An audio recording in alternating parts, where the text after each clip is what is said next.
I decided to visit my wife at her job as a CEO.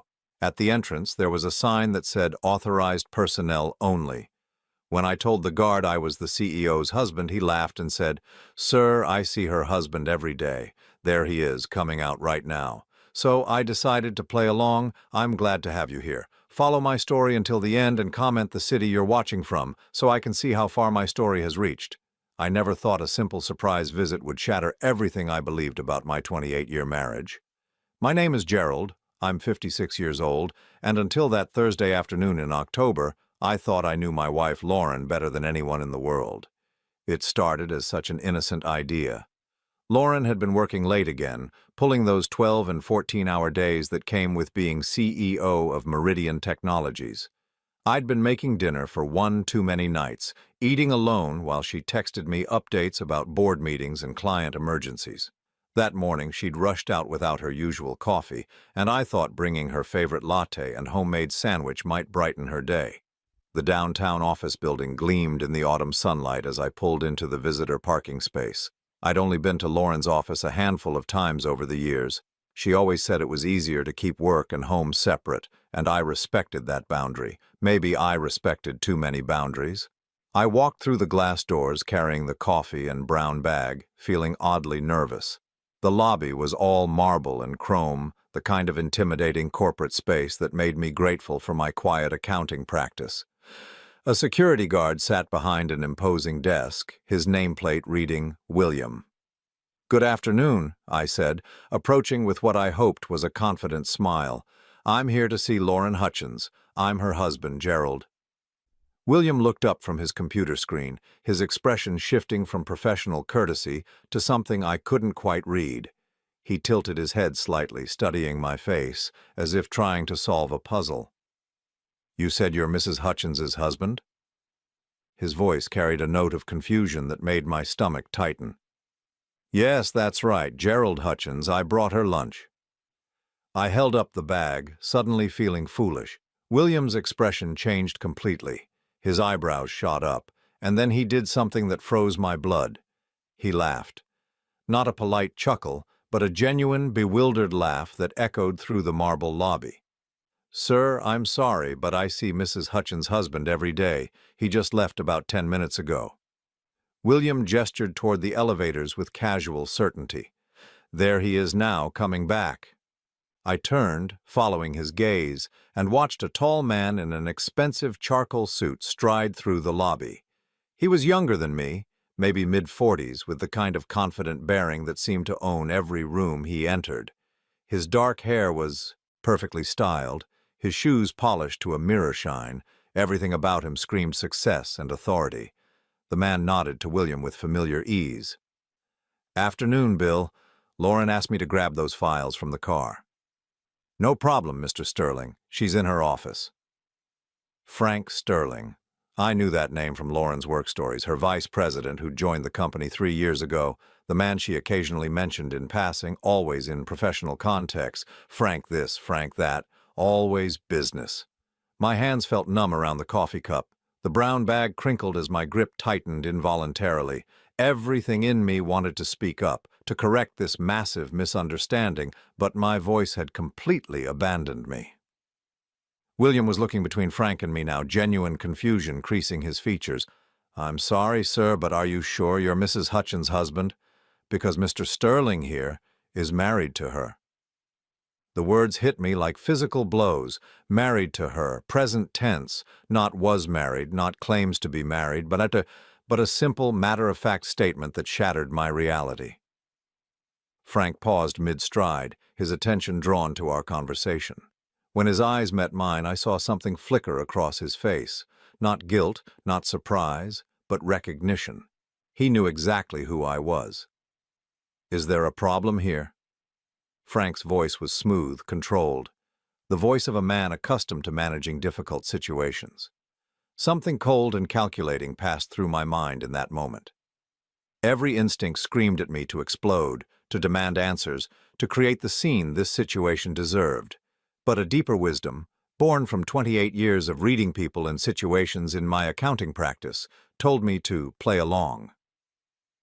"Oh, you must be Frank," I said, forcing my voice to remain steady. Lauren's mentioned you. I'm Gerald, a friend of the family. The lie tasted bitter, but it bought me time to think. I was just dropping off some documents for Lauren. Frank's shoulders relaxed slightly, but his eyes remained watchful. Ah, yes. Lauren's mentioned you too. Had she? What had she said? She's in meetings most of the afternoon, but I can make sure she gets whatever you brought. I handed over the coffee and sandwich, my movements mechanical. Just tell her Gerald stopped by. Of course. Frank's smile was perfectly professional, perfectly normal, as if we hadn't just had the most surreal conversation of my life. I walked back to my car in a daze, my legs moving without conscious direction. The October air felt sharp against my skin, but I barely noticed. Everything looked the same as when I'd arrived 30 minutes ago, but my world had fundamentally shifted. Sitting in the driver's seat, I stared at the office building through my windshield. 28 years of marriage. 28 years of sharing a bed, a home, dreams, fears, inside jokes that nobody else understood. 28 years of believing I knew this woman, completely. My phone buzzed with a text from Lauren. Running late again tonight, don't wait up, love you. Love you. The words that had once brought me comfort now felt like another lie in what was apparently a web of deception I'd been blind to. How long had this been going on? How many times had Frank been introduced as her husband while I sat at home, making dinner for one, believing her stories about late meetings and business dinners? I started the car and drove home through familiar streets that suddenly felt foreign. Our house looked the same, the red brick colonial we'd bought when Lauren first made partner at her previous firm, the garden she'd insisted on planting our second year there, the mailbox with both our names printed in careful script. Everything exactly as I'd left it, except now I knew it was all built on lies. Inside, the silence felt different. It wasn't the comfortable quiet of a home waiting for its occupants to return. It was the hollow emptiness of a stage set, a carefully constructed facade. I walked through rooms filled with our shared memories. Vacation photos, wedding pictures, the ceramic bowl Lauren had made in that pottery class she'd taken 5 years ago. Had any of it been real? I made myself a cup of tea and sat at the kitchen table, staring at nothing. My mind kept replaying the scene at the office, searching for clues I'd missed, explanations that might make sense of what I'd witnessed. But there was only one explanation that fit, and it was one I wasn't ready to accept. The front door opened at 9:30, just as it had countless times before. Lauren's heels clicked against the hardwood floor, her keys jangled as she set them on the hall table. Normal sounds of a normal evening, except nothing was normal anymore. Gerald, I'm home. Her voice carried the tired warmth I'd grown accustomed to over the years. She appeared in the kitchen doorway, looking every inch the successful CEO in her tailored navy suit, her blonde hair still perfectly arranged despite her long day. How was your day? I asked, the question automatic. She sighed, loosening her jacket. Exhausting. Back-to-back meetings all afternoon. Did you eat already? I nodded, studying her face for any sign of deception, any hint that she knew about my visit to her office. There was nothing. Her expression was exactly what it had always been, tired, distracted, but genuinely glad to see me. I brought you coffee today, I said carefully. To your office. Lauren paused in the middle of reaching for a glass. For just a fraction of a second, something shifted in her expression. Then she smiled. You did? I didn't get any coffee. I gave it to Frank to pass along. Another pause, so brief I might have imagined it. Oh, Frank mentioned someone stopped by. I had back-to-back meetings all afternoon, so I probably missed it. She moved to the refrigerator, her back to me. That was sweet of you to think of me. I watched her pour herself a glass of wine, noting how her hands remained perfectly steady. Either she was telling the truth or she was the most accomplished liar I'd ever met. After 28 years of marriage, I was terrified to discover which one it was. The rest of the evening passed in a surreal pantomime of normalcy. We watched the news together, discussed our weekend plans. went through the same bedtime routine we'd followed for decades. But underneath it all, who had I been married to all these years? The next morning arrived with cruel normalcy. Lauren kissed my cheek before leaving for work, the same quick peck she'd given me for years. She wore her favorite perfume, the one I'd bought her for Christmas 2 years ago. Everything about her was but with the methodical precision that had made me successful in accounting. I started with the obvious places: her home office, the desk where she sometimes worked in the evenings. The drawers revealed nothing suspicious: work papers, company letterhead, business cards from clients I recognized from her stories. Everything was exactly what it should be for a CEO who occasionally brought work home. But then I found some on the phone that night around 9:30. She'd sounded relaxed, happy, describing her challenging but productive client meeting. I'd been proud of her for landing what she'd described as a significant account. But this wasn't a business dinner receipt. No alcohol charge was reserved for us. My phone rang, startling me from my thoughts. Lauren's name appeared on the screen. "Hi, honey," I answered, surprised by how normal my voice sounded. "Hey, I just wanted to check in. You sounded a little off this morning." Her voice carried genuine concern, the kind of caring attention that had made me fall in love with her 29 years ago. "Just tired," I said. "Didn't sleep well." "Maybe you should take a real break today. You've been working so weeks ago. How did that work out?" A pause. So brief that most people wouldn't notice it, but after 28 years of marriage, I knew Lauren's speech patterns. She was calculating. "I should get back to this board meeting prep. See you tonight?" "See you tonight." After she hung up, I sat staring at the receipt. Either she was lying about the client meeting or she was lying about the dinner. Either way, she was lying. She made 3 times what I did. Now I studied them line by line. Lunch charges on days when she told me she was brown bagging it to save money. Gas station purchases in neighborhoods across town, far from her usual routes. A charge at Barnes & Noble for $37, I realized with a sharp pang. She'd refreshed her makeup, her hair was perfectly styled, and she was wearing the black dress I'd bought her for her birthday last year. The dress she'd said was too fancy for everyday wear. I managed to wrap up early for once. She moved past me to the refrigerator, her perfume trailing behind her. "I thought maybe we could grab dinner out tonight. It's been forever since we did anything spontaneous." The lie was so smooth, so perfectly delivered, that I almost believed it myself. If I hadn't seen the calendar invitation, I would have been thrilled by her suggestion. I would have rushed to change clothes, grateful for this unexpected attention from my successful, busy. "Actually," she said, looking up from her phone with apparent disappointment, "I just remembered I have that conference call with the Tokyo office. It totally slipped my mind." She shook her head ruefully. "Rain check." "Of course." The words came out automatically, but inside something cold and hard was crystallizing. "What time is your call?" 7:30. Could run until 9 or 10. You know how these international things go." She was already moving. "Gerald, I don't know what I'd do without you." The words that should have warmed my heart instead felt like ice picks. How many times had she said variations of this while preparing to spend the evening with another man? How many times had I smiled and kissed her goodbye, unknowingly sending her off to her real life? I watched her climb the stairs, listening to her movements in our bedroom.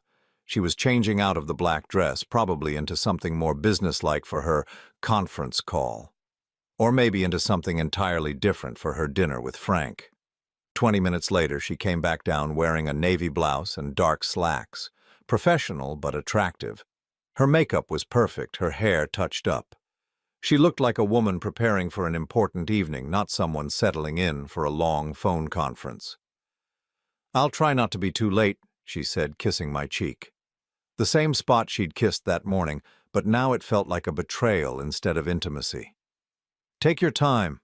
I'll probably turn in early anyway." She gathered her purse, her laptop bag, her keys.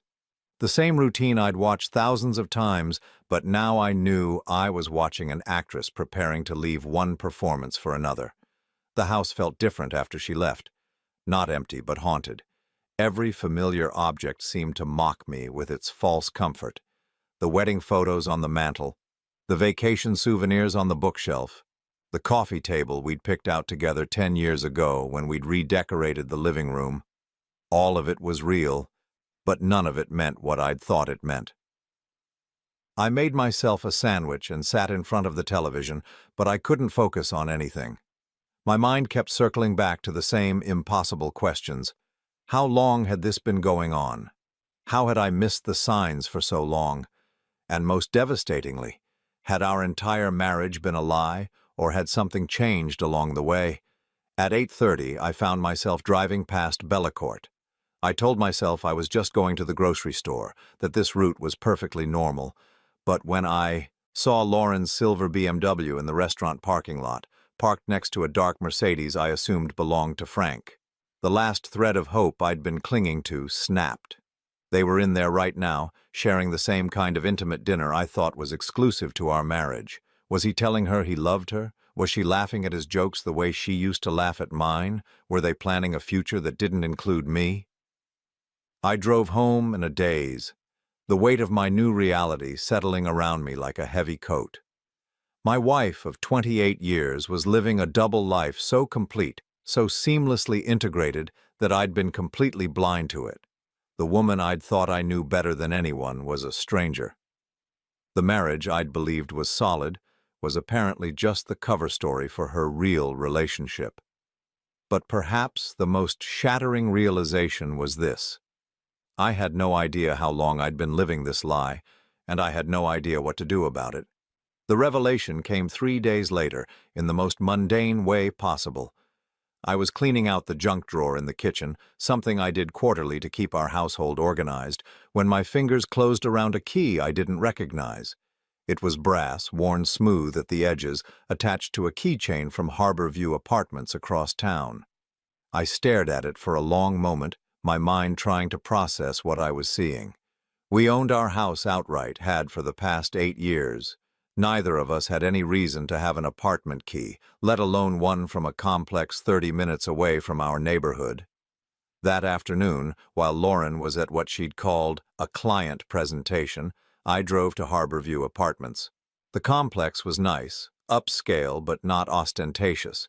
The kind of place where successful professionals might keep a discreet second residence. I sat in my car in the visitor parking area, staring at the key in my palm and wondering if I really wanted to know what door it opened. The answer came when I saw Frank's Mercedes pull into a numbered space. I watched him get out, carrying a grocery bag and what looked like dry cleaning.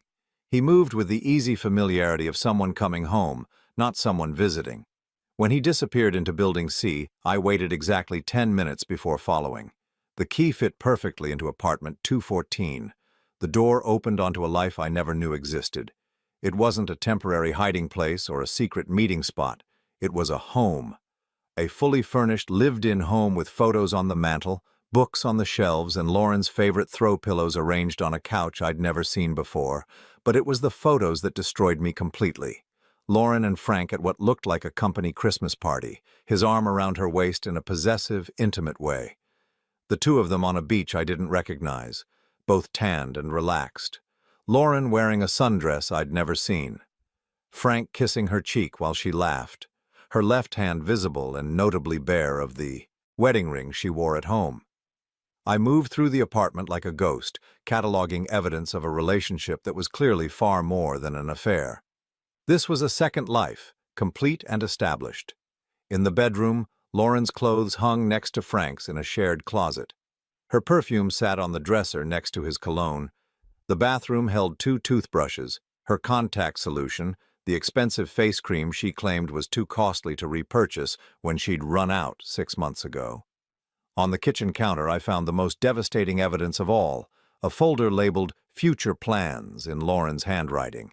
Inside were house listings in Frank's name, vacation brochures for trips I'd never heard her mention, and a business plan for expanding Meridian Technologies with Frank listed as CEO and Lauren as president. But at the bottom of the folder was something that made my hands shake. A consultation summary from Morrison & Associates Family Law. The letterhead was familiar because Morrison and Associates was the firm that had handled our will updates 5 years ago.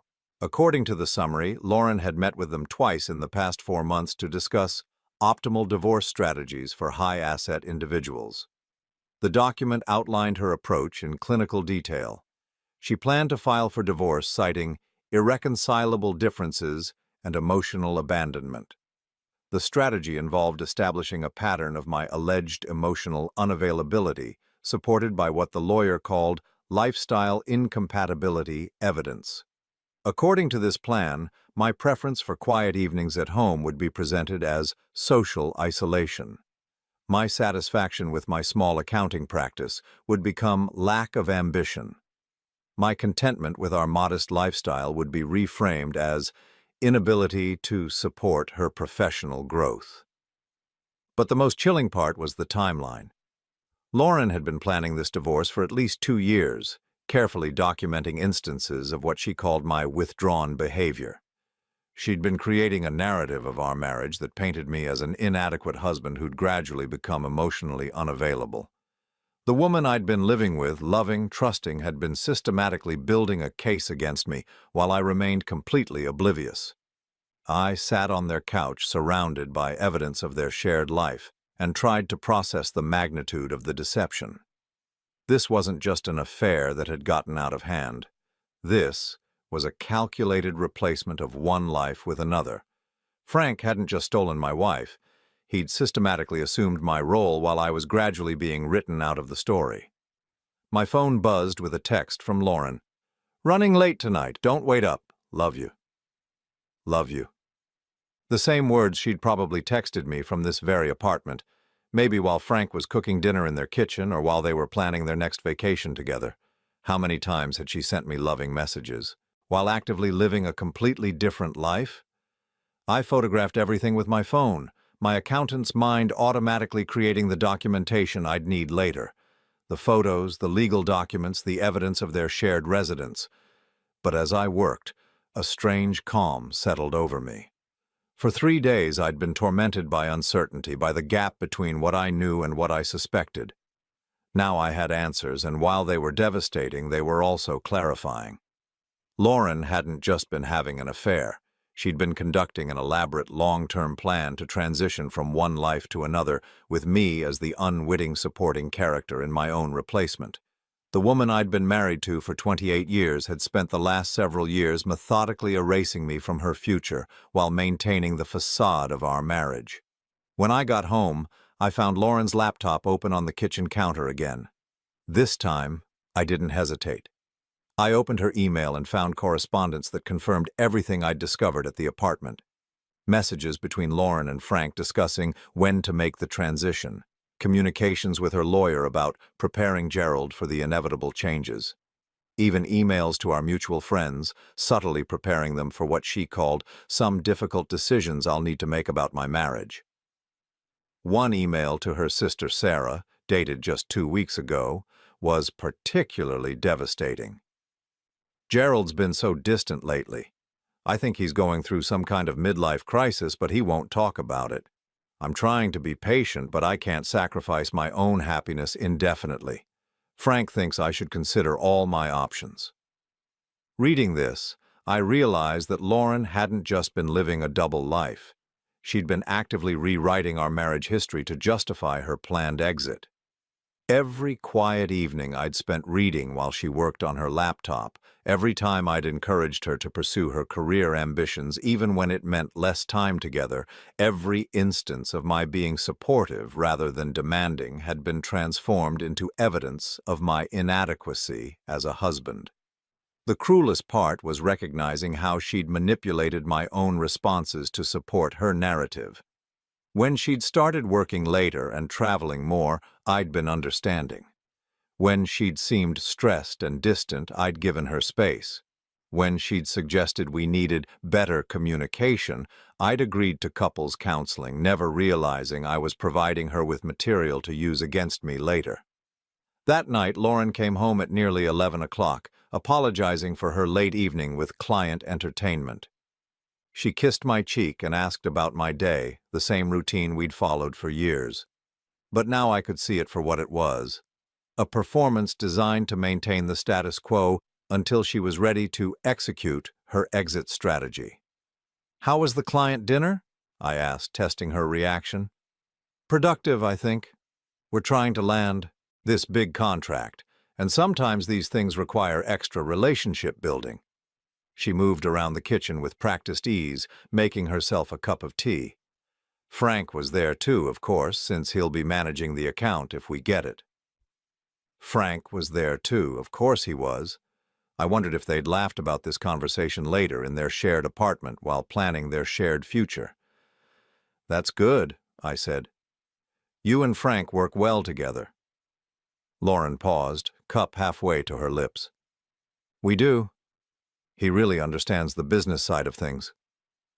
There was something in her voice, a warmth that she used to reserve for talking about me. "He's been instrumental in some of our biggest wins lately." I nodded, playing my part in this elaborate charade. But inside, I was calculating. How long did I have before she filed for divorce? How much more evidence did she need to gather to support her strategy? How many more times would I kiss her goodnight while she planned my replacement? As I lay in bed that night, listening to Lauren's peaceful breathing beside me, I realized that the woman I'd been married to for 28 years was essentially gone. In her place was someone who could maintain this level of deception with apparent ease, someone who could plan my emotional and financial destruction while accepting my love and support. But perhaps, most devastating of all, was the recognition that I'd been living with a stranger for months, possibly years, without ever suspecting it. The Lauren I thought I knew, the woman I'd built my life around, had been gradually replaced by someone capable of this level of calculated betrayal. The question now wasn't whether my marriage was over. The question was whether it had ever really existed at all. I chose Saturday morning for the confrontation. Lauren was in our kitchen wearing the pale yellow robe I'd bought her 3 Christmases ago, sipping coffee from her favorite mug while scrolling through her phone. It was the kind of peaceful domestic scene that had once filled me with contentment. Now it felt like watching a performance I could no longer pretend to believe. "We need to talk," I said, setting the folder of evidence on the kitchen table between us. Lauren looked up from her phone, her expression shifting from casual attention to sharp awareness as she saw the documents. Her coffee mug paused halfway to her lips, and for just a moment I saw something flicker across her face that might have been relief. "What's this about?" she asked, but her voice lacked the confusion it should have carried. She knew exactly what this was about. "I went to your apartment yesterday, the one at Harbor View." I sat down across from her, noting how her shoulders straightened, how her breathing shifted to something more controlled. "I used the key from our junk drawer." Lauren set down her mug with deliberate precision.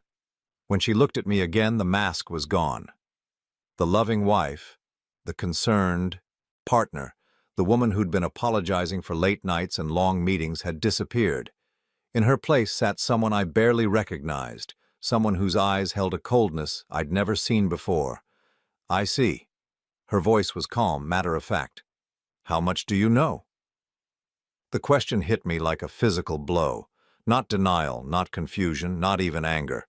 Just a practical inquiry about the extent of my discovery, as if we were discussing a business problem that needed to be managed. "Everything," I said. "The apartment, Frank, the divorce planning, the legal strategy, all of it." Lauren nodded slowly, her fingers drumming against the table in a rhythm I recognized from her board meetings. She was calculating, processing, deciding how to handle this unexpected development in her carefully orchestrated plan. "How long have you known?" she asked. "Since Thursday, when I visited your office and the security guard told me he saw your husband every day." I leaned forward, studying her face for any sign of the woman I'd thought I'd married. He meant Frank. Something that might have been amusement passed across Lauren's features. "Poor William. He's always been a bit too chatty." She reached for her coffee again, her movements unhurried. "I suppose this complicates things." "Complicates things?" I could hear my voice rising despite my efforts to stay calm. "Lauren, we've been married for 28 years. You've been living with another man, planning to divorce me, and all you can say is that this complicates things?" She sighed, a sound of mild irritation rather than distress. Gerald, let's not be dramatic about this. We both know this marriage has been over for years. We both know? I stared at her, searching for any trace of the woman who'd kissed me goodbye every morning, who'd said she loved me just 3 days ago. I didn't know anything. I thought we were happy. Lauren's laugh was short and utterly without humor. Happy? Gerald, when was the last time we had a real conversation? When was the last time you showed any interest in my career, my goals, anything beyond your little accounting practice and your quiet evenings at home? I've always supported your career. I've always been proud of what you've accomplished. You've been passive, she corrected, her voice taking on the sharp edge I'd heard her use with underperforming employees. You've been content to let me carry the financial burden, the social obligations, the responsibility for actually building a life worth living. You've been perfectly happy to coast along in your comfortable little routine while I've been growing, changing, becoming someone who needs more than you've ever been willing to offer. Each word felt like a carefully aimed dart, hitting targets I didn't even know were vulnerable. If you felt that way, why didn't you talk to me? Why didn't you tell me what you needed? I tried, Gerald. God knows I tried. But every time I brought up traveling more, expanding your practice, moving to a better neighborhood, you found excuses. You were always perfectly satisfied with exactly what we had, no matter how much I outgrew it. I thought about our conversations over the years, trying to remember these attempts at communication she was describing. There had been discussions about travel that I'd thought were casual daydreaming, suggestions about moving that I'd assumed were just idle speculation, comments about my practice that I'd interpreted as gentle teasing rather than serious criticism. So you decided to replace me instead of work with me. Lauren's expression softened slightly, but not with affection. It was the kind of gentle patience she might show a slow student. I didn't set out to replace you. I met Frank 3 years ago when he joined the company. He was everything you're not: ambitious, dynamic, interested in building something bigger than himself. At first it was just professional respect. Then it became friendship. Then it became more. When?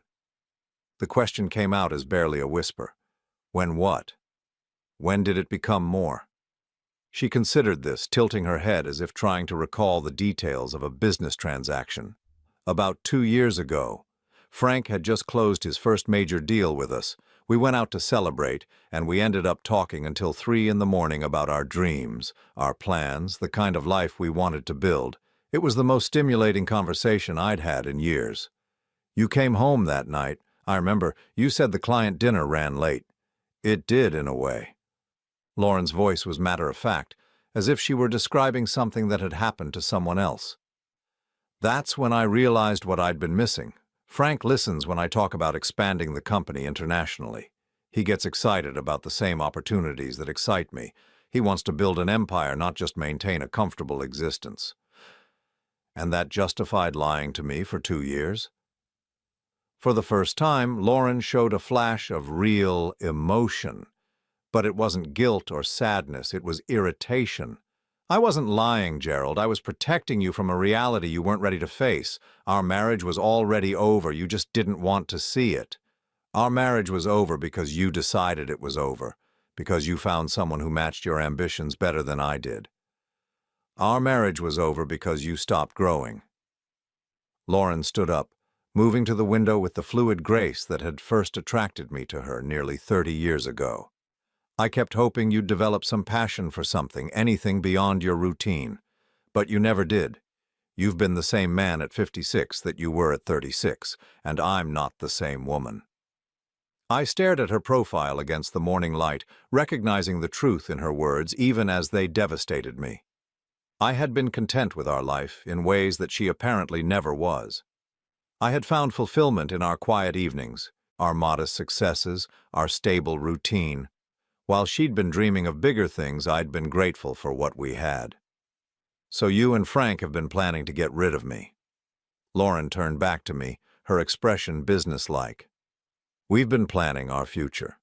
The divorce was always going to be necessary, but we wanted to handle it in a way that would be least disruptive to everyone involved. Least disruptive. I pulled out the legal consultation summary. You've been building a case against me for months, emotional abandonment, lifestyle incompatibility. You've been documenting everything I do to use against me later. She had the grace to look slightly uncomfortable. The legal advice was to protect both of us. Divorce can get ugly if people aren't prepared. Protect both of us?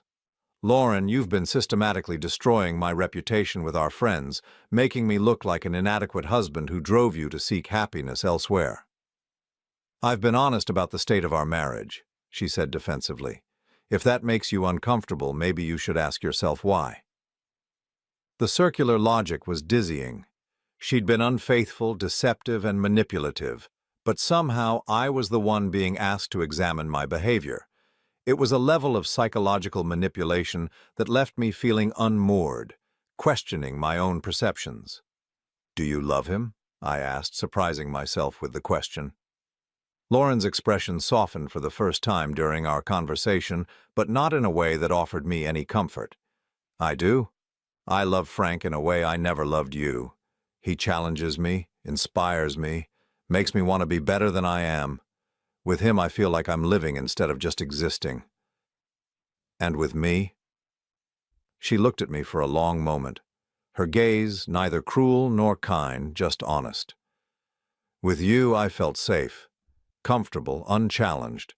For a long time, I thought that was enough. But it isn't, Gerald. I want more than safe." I sat in silence, absorbing the weight of her words. 28 years of marriage, and what she'd valued most about me was my ability to provide emotional safety and comfort. What I'd seen as love and partnership, she'd experienced as stagnation and limitation. "What happens now?" I asked. Lauren sat back down, her posture relaxing as we moved into practical territory. "Now we handle this like adults. I was going to file for divorce next month anyway. This just accelerates the timeline." "Next month?" "Frank and I want to be married by Christmas. We've been planning a small ceremony, just immediate family." She paused, perhaps recognizing how this sounded. "I was hoping we could make this transition as smooth as possible for everyone." "Everyone except me." "Gerald, you'll be fine. You have your practice, your routines, your simple pleasures. You'll probably be happier without the pressure of trying to keep up with someone like me." The condescension in her voice was breathtaking. Even in the midst of revealing her complete betrayal, she was positioning herself as the one doing me a favor by leaving. As if my contentment with our life had been a burden she'd been generously carrying all these years. "I trusted you," I said quietly. "I know you did, and I'm sorry it had to end this way. But Gerald, we both deserve to be with someone who truly understands us. You deserve someone who appreciates your quiet strengths, and I deserve someone who shares my ambitions." She was rewriting our entire marriage as a mutual mismatch rather than a betrayal, transforming her infidelity into a kind of favor to both of us. It was masterful in its way, this ability to reframe devastating deception as enlightened self-awareness. "When do you want me to move out?" I asked. Lauren looked surprised. "You don't have to move out immediately. We can work out the details through our lawyers. I'm not heartless, Gerald." "Not heartless, just calculating, manipulative, and capable of maintaining an elaborate deception for years while planning my replacement. But not heartless." I stood up, feeling older than my 56 years. "I'll contact a lawyer on Monday." "Gerald," she called as I reached the kitchen doorway. When I turned back, she looked almost like the woman I'd thought I'd married. Almost. "I really am sorry it happened this way. I never wanted to hurt you." I studied her face, looking for any sign that she understood the magnitude of what she'd done. But there was only mild regret, the kind of polite sadness someone might feel about a business decision that unfortunately affected other people. "No," I said quietly. "You just wanted to replace me. The hurt was just collateral damage." As I walked upstairs to our bedroom, I could hear Lauren on the phone, her voice animated in a way it hadn't been during our conversation. She was calling Frank, I realized, telling him that the secret was out, that they could accelerate their timeline, that the inconvenient husband had finally been dealt with. I sat on the edge of our bed, surrounded by the remnants of a life I'd thought was real. The woman downstairs wasn't the person I'd married, or maybe she was, and I'd simply never seen her clearly. Either way, the Gerald who'd woken up that morning believing in his marriage was as gone as the Lauren who'd once loved him. Tomorrow I would start the process of untangling 28 years of shared life.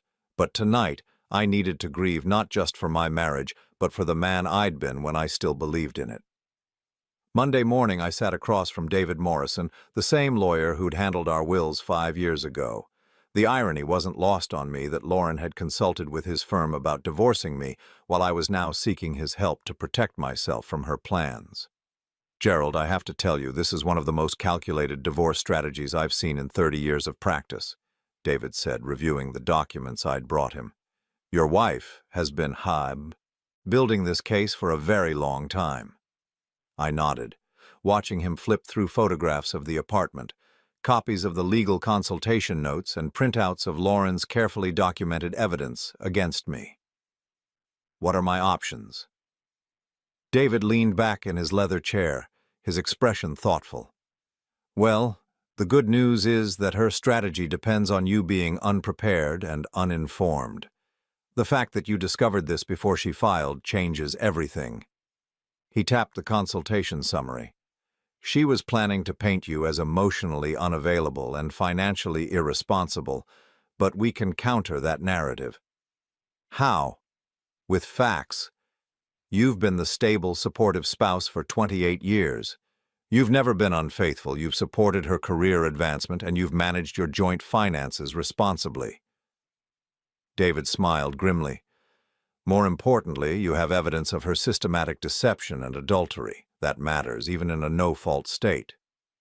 Over the next 2 hours, David walked me through the reality of my situation.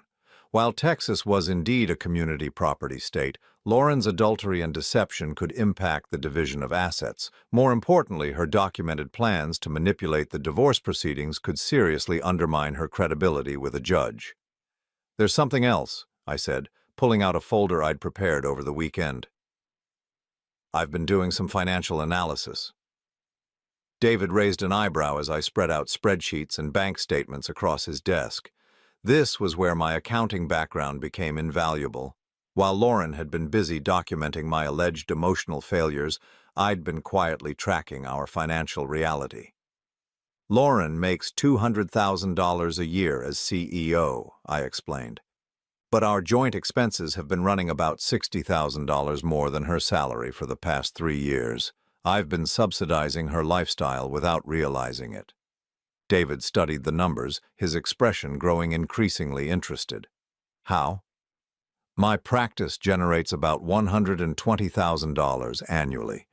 I've been putting $80,000 into our joint account, keeping only $40,000 for my business expenses and personal needs. I thought I was being generous, allowing her to save more of her salary for our future. I pointed to a series of withdrawals from our savings account. But she's been drawing down our joint savings to maintain the apartment with Frank. The revelation was in the details. While I'd been living modestly and contributing most of my income to our shared expenses, Lauren had been using our joint resources to fund her separate life. The apartment rent, the dinners, the weekend trips I'd never taken, the gifts she'd given Frank, all of it had been paid for with money I'd earned and contributed to what I'd believed was our shared future. This is fraud, David said bluntly. She's been using marital assets to fund an adulterous relationship while planning to divorce you. That's going to significantly impact how a judge views the asset division. But I wasn't done. Over the weekend, I'd done something that felt foreign to my naturally trusting nature. I'd investigated my own wife's business dealings. What I'd found had shocked me even more than her personal betrayal. There's more, I said, pulling out another set of documents. Lauren's been positioning Frank to take over more responsibilities at Meridian Technologies. But according to the corporate filings I found, she's been doing it in ways that violate her fiduciary duty to the company's board. David's eyes sharpened. Explain. Frank was hired as vice president of business development 3 years ago, but Lauren's been systematically transferring responsibilities to him that should require board approval. She's essentially been grooming him to replace her as CEO while positioning herself as president. But she's never presented this reorganization to the board officially. I'd spent hours reviewing publicly available corporate documents, cross-referencing them with the business plan I'd found in their apartment. Lauren and Frank's vision for the company's future involved significant structural changes that would require stockholder approval. But according to the official records, these changes had never been properly presented or voted on. She's been operating under the assumption that she can unilaterally restructure the company to benefit her relationship with Frank, I continued. But the board doesn't know about their personal relationship, and they certainly don't know about the corporate reorganization she's been implementing without their approval. David was taking notes rapidly now. Gerald, this isn't just about your divorce anymore. If what you're saying is accurate, Lauren could be facing serious professional consequences. The thought gave me no pleasure. I'd loved this woman for 28 years, and I took no joy in uncovering evidence that could destroy her career. But I also couldn't ignore the reality that she'd been systematically betraying not just me, but her professional obligations as well. What do you recommend? I asked. We file first, David said without hesitation. We get ahead of her narrative and present the facts before she can spin them. More importantly, we make sure the board at Meridian Technologies understands what's been happening under their noses. That afternoon, I did something that went against every instinct I'd developed over our 28-year marriage. I stopped protecting Lauren from the consequences of her actions. I called Richard Hayes, the chairman of Meridian's board of directors. Richard and I had met several times at company functions over the years, and I'd always liked his straightforward approach to business. Gerald, what can I do for you? Richard's voice was warm, unsuspecting. Richard, I need to bring something to your attention regarding corporate governance issues at Meridian. It's complicated, but I think the board needs to be aware of some structural changes that may not have been properly authorized. There was a pause. What kind of structural changes? I spent the next 20 minutes carefully outlining what I'd discovered, sticking to facts and avoiding personal details about my marriage. Richard listened without interruption, his questions growing more pointed as I described the unauthorized reorganization that had been taking place. Jesus, Gerald, are you saying Lauren's been implementing major corporate changes without board approval? I'm saying that based on the documents I've seen, there appears to be a significant disconnect between what's been happening operationally and what's been reported to the board. And you're bringing this to me because? I took a deep breath. Because I believe in corporate integrity, and because the board has a right to know what's being done in their name. After I hung up, I sat in my office feeling a strange mixture of satisfaction and sadness. For years, I'd been the supportive husband who cleaned up Lauren's messes, smoothed over her occasional ethical shortcuts, and provided the stable foundation that allowed her to take professional risks. Now I was the one creating consequences she'd have to face. That evening, Lauren came home later than usual. Her face was tight with stress, her usual composed demeanor cracked around the edges. "We need to talk," she said, setting her briefcase down with more force than necessary. About what? About the call Richard Hayes made to me this afternoon. About the corporate governance review the board has suddenly decided to conduct. Her eyes were hard, calculating. About the fact that my own husband is apparently trying to destroy my career. I met her gaze steadily. I shared factual information about corporate reorganization that appeared to lack proper authorization. Nothing more. Don't play innocent with me, Gerald. You knew exactly what you were doing. Yes, I did. The same way you knew exactly what you were doing when you spent 2 years planning my replacement. Lauren's composure finally cracked. This is different, and you know it. This affects my professional reputation, my ability to make a living. Your affair with Frank affects that too. The board's going to find out eventually that you've been restructuring the company to benefit your personal relationship. I just gave them a head start. She stared at me for a long moment, and I could see her reassessing everything she thought she knew about me. The passive, supportive husband who'd never challenged her decisions was gone. In his place was someone who understood the value of information and wasn't afraid to use it. "What do you want?" she asked finally. "I want you to stop treating me like I'm stupid," I said.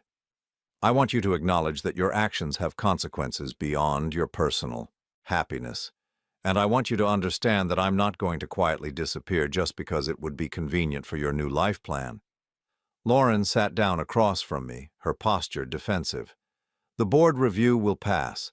There's nothing illegal about operational restructuring." "Maybe not illegal, but unauthorized restructuring that benefits your romantic partner. That's going to be harder to explain, especially when the board realizes you never disclosed your relationship with Frank." I could see her working through the implications, her quick mind calculating the political and professional costs of her choices. For the first time since I'd discovered her betrayal, Lauren looked genuinely worried. "What's it going to take to make this go away?" she asked. "It's not going away, Lauren. You set this in motion when you decided to live a double life. Now we all have to deal with the consequences." "You're destroying everything I've worked for." I shook my head. "You destroyed it yourself. I'm just refusing to help you cover it up anymore." That night, as Lauren made phone calls behind closed doors, and I could hear the stress in her voice, I realized something fundamental had shifted. For 28 years, I'd been the one adapting, accommodating, making space for her ambitions and choices. Now, for the first time, she was the one having to adapt to consequences she couldn't control. It wasn't revenge, exactly. It was something quieter but more powerful, the simple refusal to continue enabling someone who'd been systematically betraying me. Lauren had built her new life on the assumption that I would remain passive, predictable, manageable. She was about to discover how wrong that assumption had been. The next morning, I filed for divorce. But more importantly, I stopped being the man who made Lauren's life easier at the expense of his own dignity. After 56 years of believing that love meant endless accommodation, I was finally learning that sometimes love means knowing when to stop. 6 months later, I stood in the kitchen of my new apartment making coffee for one and finding genuine peace in the simplicity of it. The morning sun streamed through windows I'd chosen in a space that was entirely mine, free from the weight of deception and false harmony that had defined my life for so long. The divorce had been finalized 3 weeks ago. Despite Lauren's initial threats and manipulations, the evidence I'd gathered had shifted the entire dynamic of our settlement. When faced with documented proof of her adultery, financial deception, and professional misconduct, her lawyer had advised her to accept a more equitable division of assets than she'd originally planned. I kept the house, the one we'd shared for 20 years, but which I'd largely paid for with my contributions to our joint expenses. Lauren kept her retirement accounts and half of our savings, minus the amount she'd spent on maintaining her secret life with Frank. It was fair in a way that her original divorce strategy would never have been. But the real satisfaction came not from the financial settlement, but from watching Lauren face the consequences of choices she'd thought she could make without accountability. The corporate governance review at Meridian Technologies had been thorough and devastating. While the board hadn't found anything criminally actionable, they'd discovered a pattern of unauthorized decision-making and undisclosed conflicts of interest that had seriously undermined Lauren's credibility as a leader. Frank had been terminated immediately once his relationship with Lauren became known to the board. His position as vice president had been contingent on his professional judgment being uncompromised by personal interests, and his romantic involvement with the CEO represented an irreconcilable conflict of interest. Lauren had managed to keep her job, but barely.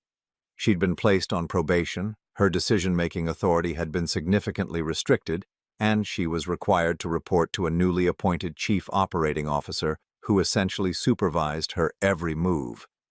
The woman who'd built her identity around professional power and autonomy was now working under closer oversight than she'd experienced since her first corporate job 20 years ago. Their apartment at Harbor View had been given up quietly.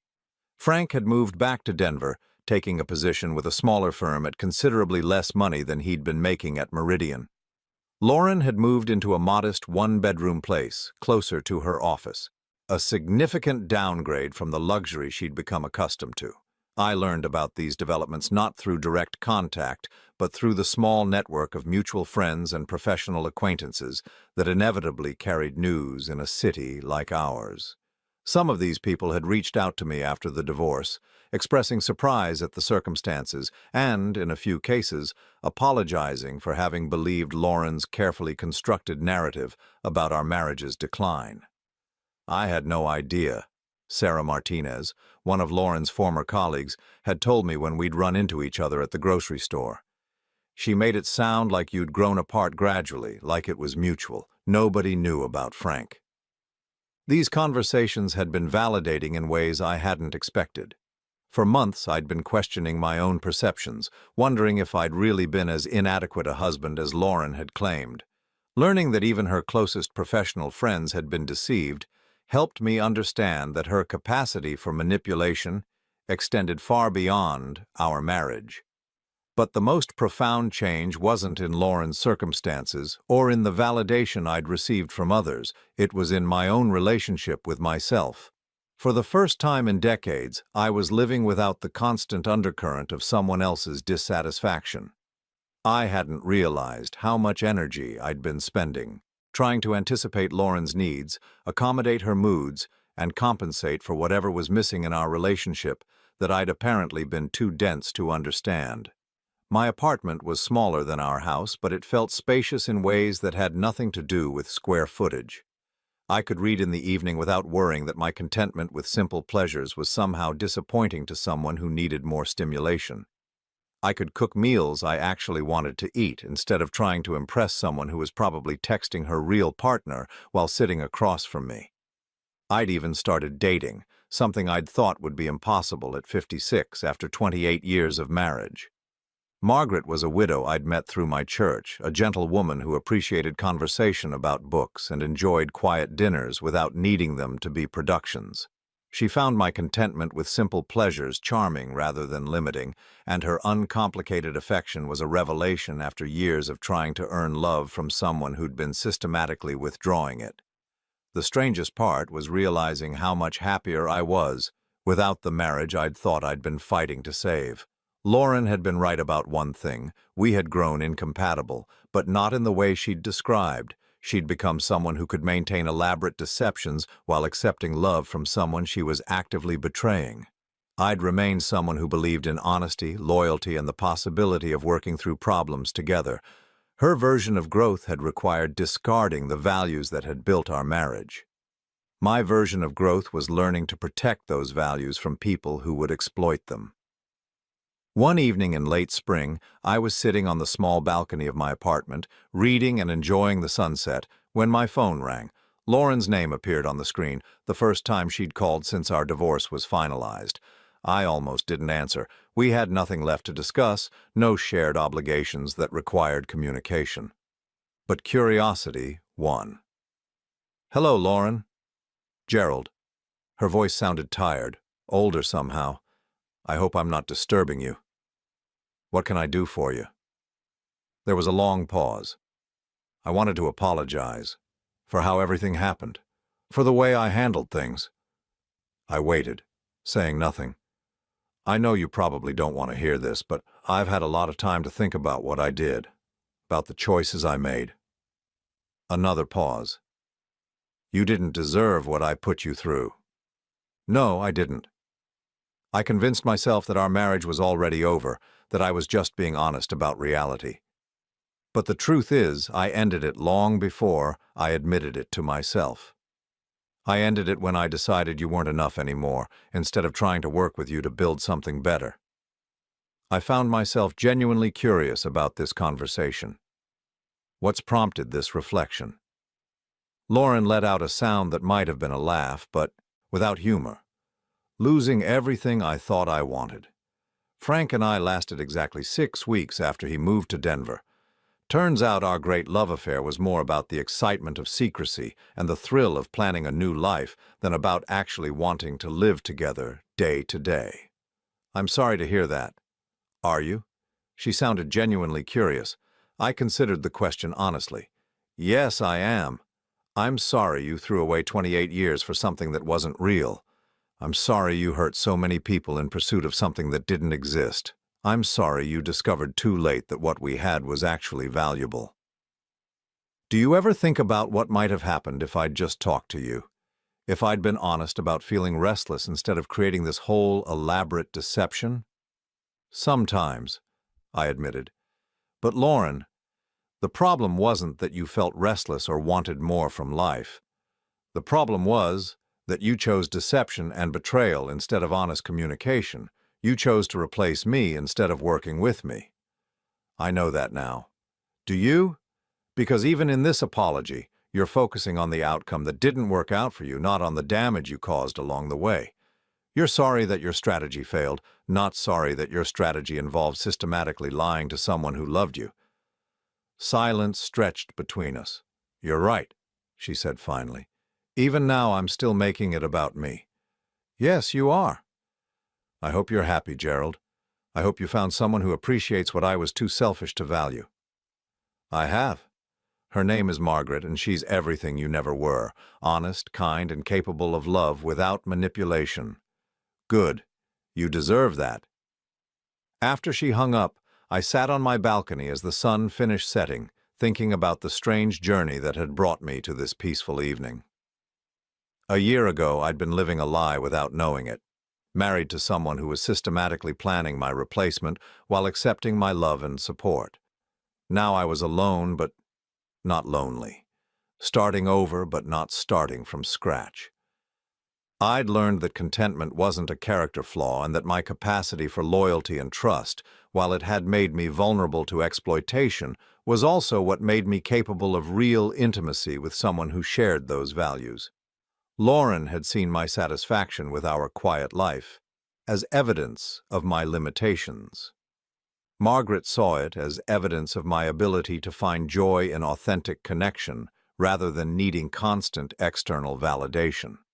The difference wasn't in what I offered, but in who was receiving it. As I prepared for bed that night, I reflected on something that would have surprised the Gerald of a year ago. I was grateful for Lauren's betrayal. Not because I'd enjoyed the pain of discovery or the difficulty of divorce, but because it had freed me from a relationship that was slowly killing my spirit. For years, I'd been trying to be enough for someone who had decided I wasn't. I'd been accepting love as a conditional gift that could be withdrawn if I failed to meet evolving standards I was never allowed to understand. I'd been living in fear of disappointing someone who was already planning my replacement. Now I was living with someone who loved me, not despite my contentment with simple pleasures, but because of it. Someone who saw my loyalty as a gift rather than an expectation, my honesty as a treasure rather than a burden. At 56, I'd learned that sometimes the best thing that can happen to you is losing something you thought you couldn't live without. Sometimes freedom comes disguised as loss, and sometimes the most loving thing you can do is stop enabling someone who's been systematically betraying you. Lauren had been right about one thing. We both deserved to be with someone who truly understood us.